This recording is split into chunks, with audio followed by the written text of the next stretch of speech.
কেমন আছেন? আশা করি ভালো আছেন। আমিও বেশ ভালো আছি। আজ আবার আপনাদের সামনে হাজির হয়ে গেছি রিমিস কিচেন চ্যানেল থেকে। দেখুন, আজ আবার একটা সেই সাবেকি রেসিপি নিয়ে হাজির হয়েছি। দেখুন, এই পাতাটা আপনারা চেনেন? এটা থানকুনি পাতা। অনেকেই চেনেন, আবার অনেকেই চেনেন না। আজ এই থানকুনি পাতার বড়াটা করব। এই গরমে অনেকেরই পেটটা গরম হয়, বাচ্চাদের পেট গরম হয়। আমাদের দিদিমা ঠাকুমারা এই থানকুনি পাতার রস করে লবণ দিয়ে আমাদের খাইয়ে দিত। এখনকার বাচ্চারা বেশি ট্যালেন্টফুল, তো এরা আবার এটা রস করে দিলে খেতে চায় না। কিন্তু কি করা যাবে, এটা তো একটি ভালো চিকিৎসা।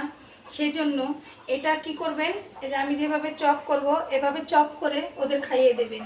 দেখবেন ওরাও খুব টেস্ট করে খাবে আর পেটের সমস্যাটাও কমে যাবে। এবার আসুন রেসিপিটা দেখুন। এবার দেখুন প্রস্তুত প্রণালী, এটা কিভাবে তৈরি করব।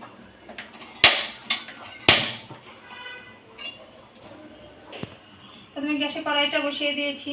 এবার দিয়ে দিব তেল।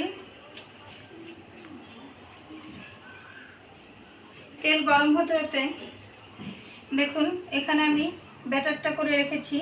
এই ব্যাটারটা করেছি চালের গুঁড়ো, কিছুটা অল্প একটু সামান্য পরিমাণে আটা,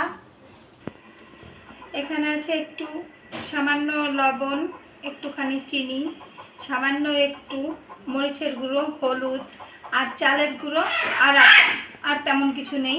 এটা দিয়ে আমি থানকুনি পাতার বড়াটা করব। এবার আমি কড়াইতে তেল গরম হতে হতে এর ভিতর থানকুনি পাতাগুলো দিয়ে নেব। দিয়ে সুন্দর করে মেখে নিয়ে তারপর আমি বড়াগুলো করব।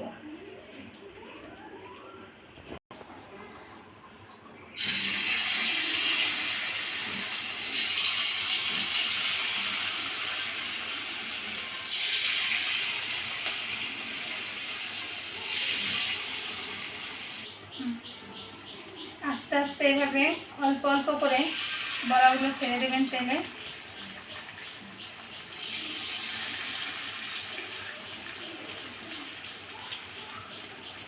যদি পেটের সমস্যা হয়ে থাকে তবে এর ভিতর একটু রাঁধুনি দিয়ে নেবেন, তাহলে আরও ভালো উপকার পাবেন।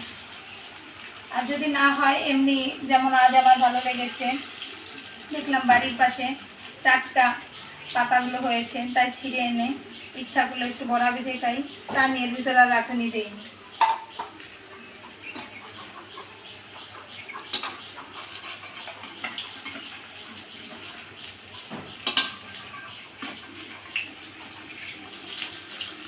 আমরা তো এখন কিছু হলেই ডাক্তারের কাছে দৌড়াই, কিন্তু আমাদের ঠাকুমা দিদিমারা এই যে সুন্দর গাছটা তুলে আমাদের চিকিৎসাগুলো করতো। আমার ঠাকুমা আমাকে অনেক খাইয়েছে, আমি এটা অনেক খেয়েছি। আমার পেটের সমস্যা হলেই আমার ঠাকুমা এটা আমাকে খাওয়াতো, আমার বেশ ভালো লাগে। আমার আবার ওই যে বলি, আমার একটু সাবেকি জিনিস পছন্দ, এখনও ঠিক তাই। আমি এখনও এটার রস খেতে পছন্দ করি। দেখুন আমার বড়া ভাজাগুলো হয়ে গেছে, এবার আমি তুলে নেব।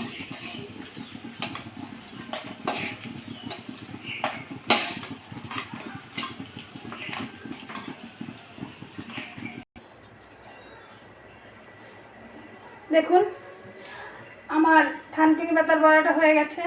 এবার আপনারা করে খাবেন, আশা করি সবার ভালো লাগবে। যদি ভালো লেগে থাকে বা কোনো উপকার পেয়ে থাকেন তাহলে আমাকে লাইক বা কমেন্ট করে আমাকে জানাবেন। আর রিমি কিচেন চ্যানেলটা সাবস্ক্রাইব করে আমার সঙ্গেই থাকুন। ধন্যবাদ সবাইকে।